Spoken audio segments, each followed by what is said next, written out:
बाद आपका एक बार फिर से स्वागत है। चलिए बात करेंगे सोशल ऑडिट के शिकंजे की।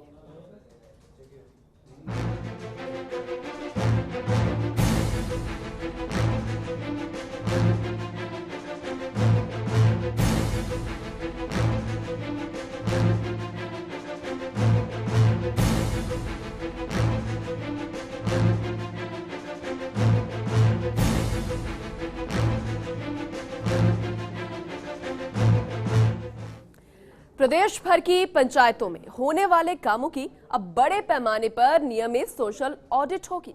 इसके लिए प्रदेश में जल्द ही सोशल ऑडिट निदेशालय का गठन भी किया जाएगा।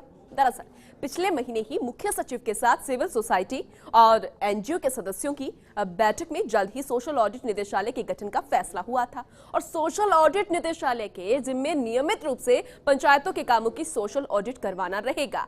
लेकिन पिछले अनुभव को देखते हुए राजनीतिक दबाव की आशंका अब भी बनी हुई है। इसलिए देखना होगा कि इस बार सोशल ऑडिट का शिकंजा पूरी तरह से कसेगा या फिर घपलेबाजी अभी भी सामने आती रहेगी। पूरे मामले को समझने के लिए जरा ये रिपोर्ट देखिए। मनरेगा के साथ ही पंचायतों के बाकी कामों की मॉनिटरिंग के लिए अब बनेगा सोशल ऑडिट निदेशालय। लेकिन एक सबसे बड़ी मुसीबत भी खड़ी हो सकती है और उसकी पूरी आशंका भी जताई जा रही है कि घपले छिपाने के लिए राजनीतिक दबाव आड़े आ सकता है। दरअसल पंचायतों में होने वाले कामों में कितना खर्च और कैसे हुआ, इस पर निगरानी के लिए सोशल ऑडिट शुरू की गई थी। और आपको ये भी बता दें कि सोशल ऑडिट मुख्य रूप से नरेगा के कामों की ही होती है। अन्य योजनाओं के कामों की सोशल ऑडिट काफी कम होती है। तो वहीं पहले सोशल ऑडिट से बड़े पैमाने पर घपले पकड़े गए थे। इसका नतीजा ये हुआ कि सरपंचों और पंचायती राज प्रतिनिधियों ने इसका विरोध करना शुरू कर दिया। इसके बाद सोशल ऑडिट का काम अब तक सिर्फ रस्म अदायगी के तौर पर ही हो रहा है और इसीलिए अब सरकार सोशल ऑडिट निदेशालय बना रही है। वहीं सिविल सोसाइटी से जुड़े लोगों का कहना है कि पंचायत के हर बड़े काम की नियमित रूप से सोशल ऑडिट होनी चाहिए। सोशल ऑडिट में जो भी गड़बड़ी पकड़ में आए उस पर तत्काल कार्रवाई भी होनी चाहिए। सिविल सोसाइटी की मांग पर सरकार अब सोशल ऑडिट निदेशालय के गठन पर राजी हो गई है। लेकिन राजनीतिक दबाव की आशंका अब भी बनी हुई है। पिछला अनुभव तो यही बताता है कि सोशल ऑडिट में जब बड़े पैमाने पर गड़बड़ियां पकड़ी गई तो राजनेता चहेतों को बचाने के लिए मैदान में आ गए और सोशल ऑडिट को ही बंद करवा दिया। तो वहीं अब निदेशालय बनने के बाद भी अगर नियमित सोशल ऑडिट नहीं हुई तो पंचायतों में होने वाले कामों में गड़बड़ी को रोकना संभव नहीं होगा। फास्ट इंडिया के लिए जयपुर से गोवर्धन चौधरी की रिपोर्ट। चलिए पूरे मामले पर और ज्यादा जानकारी के लिए हमारे साथ हमारे संवाददाता गोवर्धन चौधरी स्टूडियो से जुड़ चुके हैं। सीधा उनका रुख करते हैं। गोवर्धन, ऐसा नहीं है कि सोशल ऑडिट पहले हुई नहीं है, लेकिन अब सोशल ऑडिट निदेशालय के गठन का फैसला लिया गया है उस बैठक में जो कि पिछले महीने हुई थी। और क्या कुछ खास यहाँ पर जिम्मेदारी सौंपने की बात कही गई है? क्या कुछ खास सोशल ऑडिट के दौरान रहेगा? क्या कुछ सामने आ पाया है? देखिए, जो सिविल सोसाइटीज़ के लोग थे, एनजीओज के प्रतिनिधि थे, जो इस ग्रामीण विकास की योजनाओं की मॉनिटरिंग का काम करते थे, जो ट्रांसपेरेंसी के लिए काम करते थे, वो लंबे समय से इस बात को लेकर के आवाज़ उठा रहे थे कि जो पंचायतों के काम होते हैं उनमें ट्रांसपेरेंसी उतनी नहीं है, जो सोशल ऑडिट समय समय पर होनी चाहिए वो नहीं हो पा रही। और सरकार से लंबे समय से ये मांग थी कि एक सोशल ऑडिट का एक ऐसा कोई डायरेक्टरेट या ऐसी बॉडी होनी चाहिए जो उसको कंट्रोल कर सके, क्योंकि फिलहाल जो सोशल ऑडिट का एक सेल बना हुआ है जो केवल ग्रामीण विकास विभाग के अंदर एक छोटी सी सेल है और उसमें जो ठेके से कंसल्टेंट लिए जाते हैं और वो सोशल ऑडिट का जो काम है वो कोऑर्डिनेट करते हैं। इस पूरे काम में बहुत सारी खामियां भी है। दूसरे जो सैंपल लिया जाता है, जितनी पंचायतों को लिया जाता है वो बहुत कम होती है। और खास बात ये, एक योजना के लिए अभी सोशल ऑडिट होती है, वो है नरेगा। नरेगा में जिस तरह से पिछले 8-10 साल में जो सोशल ऑडिट हुई है और उनमें घपले पकड़ में आए थे, उसके बाद शायद जो सरपंच हैं, जो नीचे के अधिकारी हैं, वो भी काफ़ी सजग हो चुके हैं और उनको पता है कि सोशल ऑडिट से बचा कैसे जाए। तो इसके लिए वो राजनीतिक आकाओं का सहारा लेते हैं और वो एक माहौल बना करके जिस तरह से जितनी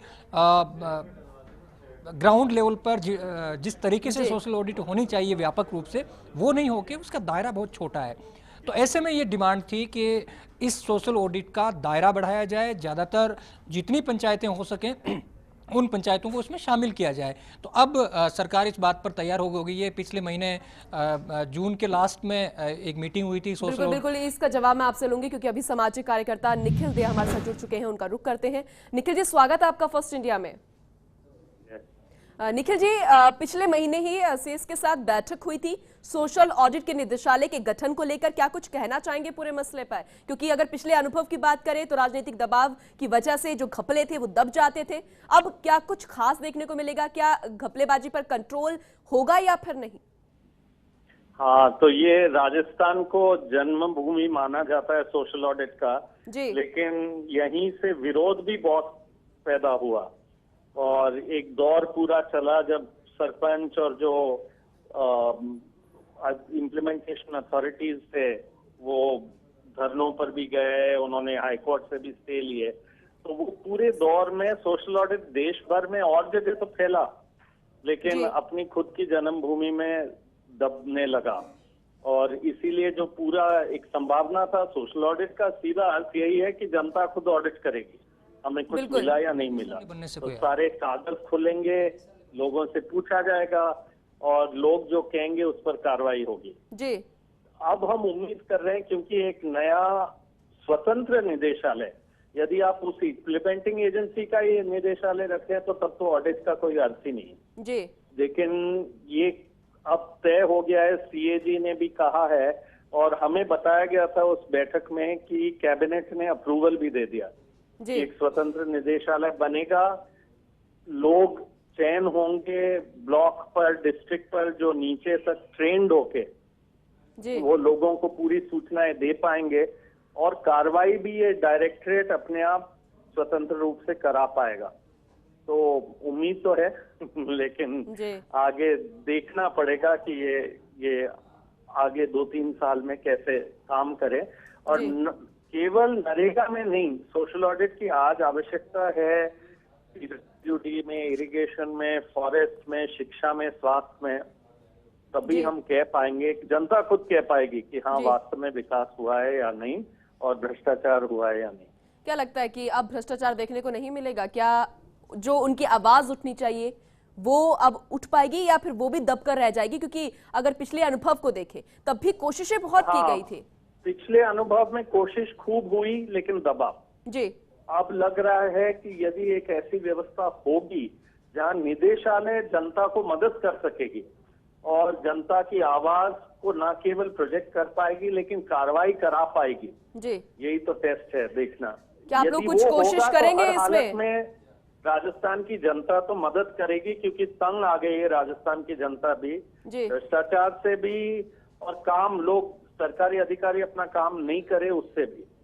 तो लोग तो चाह रहे हैं, सरकार कितना आड़े आएगी या ये जो इम्प्लीमेंटिंग एजेंसीज है वो कितना आड़े आएंगे वो देखने की बिल्कुल देखने वाली बात होगी। हम भी उम्मीद करते हैं कि पूरे तरीके से जो सोशल ऑडिट का काम है, जो वाकई उसका काम है, वो यहाँ पर हो। बहुत बहुत शुक्रिया निखिल दे, आप तमाम जानकारी यहाँ पर देने के लिए। हमारे साथ हमारे संवाददाता स्टूडियो से जुड़ चुके हैं गोवर्धन चौधरी। गोवर्धन चौधरी, आपने भी सुना निखिल दे को, उनकी सिर्फ एक उम्मीद है, वो भी ये कह रहे हैं कि हम सिर्फ एक कोशिश करेंगे। कोशिशें पिछले साल, उससे पिछले साल भी हुई थी, लेकिन अब जो स्वतंत्र जनता के पास पूरा निदेशालय सौंप दिया गया है, एक स्वतंत्र निदेशालय ही, क्या लगता है किस तरीके की कोशिशें जो ये करेंगे और वो कारगर साबित होगी?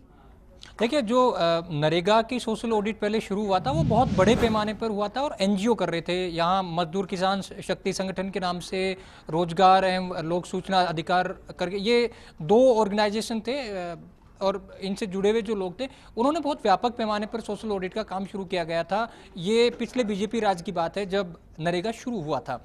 लेकिन वहाँ जब घपले पकड़ में आने लग गए और जिस तरह से सरपंच और जो पंचायती राज जनप्रतिनिधि जो घपले करने वाले थे उनको डिफेम करना शुरू किया, तो सारे सरपंच और जनप्रतिनिधि इकट्ठा हो गए और उन्होंने उस सोशल ऑडिट को उस वक्त बंद करवा दिया था। लेकिन बाद में ये सिलसिला चला, फिर इन्होंने एक नया टेक्निकल पेश निकाला कि जहाँ ज़्यादा खर्चा हुआ है जिस पंचायत का जिले में, केवल उस पंचायत का सोशल ऑडिट करा लिया जाए। तो समस्या वही थी कि इस पूरे मामले में केवल चुनिंदा पंचायतों की सोशल ऑडिट हो पाती थी, बाकी 90% के आसपास पंचायतें हैं उनके कामों की सोशल ऑडिट नहीं हो पाती थी। अब चूंकि सरकार ने एक अलग से डायरेक्टरेट निदेशालय बनाने का फैसला किया है, जो केवल सोशल ऑडिट का काम करेगा, उसको कोऑर्डिनेट करेगा और वहां जो घपले गड़बड़ियां पकड़ में आएंगी उनके लिए कार्रवाई के लिए सिफारिश करेगा। हालांकि अभी जो प्रारंभिक तौर से जो चीज़ें आई हैं, सरकार ने जो मंशा दिखाई है, उसमें देखने में बहुत ठीक ठाक लगता है कि ये निदेशालय काम कैसे करेगा, सारी पंचायतें इसमें इंक्लूड होंगी। एक खास बात यह है कि क्या इस पूरे निदेशालय में नरेगा के अलावा बाकी योजनाओं की सोशल ऑडिट भी होगी, क्योंकि अकेले नरेगा में ही नहीं, ग्रामीण विकास की बहुत सारी योजनाओं में इम्प्लीमेंटिंग लेवल पर इतने ज़्यादा घपले होते हैं कि उनकी अगर एक एक की ऑडिट किया जाए तो बहुत बड़ी तादाद में गड़बड़ियां लेकिन वो सामने आ नहीं पाता, यही तो सबसे बड़ी मुश्किल है। लेकिन अब देखने वाली बात होगी गोवर्धन की कि या ये सब कुछ सामने आ पाएगा, क्योंकि सबसे बड़ी मुसीबत ये भी थी, क्योंकि सबको यही लगता था कि जहां पर ज्यादा खर्चा किया जाता है वहां पर घपलेबाजी होती है, लेकिन जहां पर कम खर्चा किया जाता है वहां पर ऐसा नहीं होता। लेकिन अब सब कुछ साफ हो पाएगा या फिर नहीं, ये वाकई देखने वाली बात होगी। बहुत बहुत शुक्रिया गोवर्धन तमाम यहाँ पर जानकारी देने के लिए। चलिए, खास प्रोग्राम में फिलहाल इतना ही, लेकिन खबरों का सिलसिला लगातार जारी है। आप देखते रहिए फास्ट इंडिया। नमस्कार।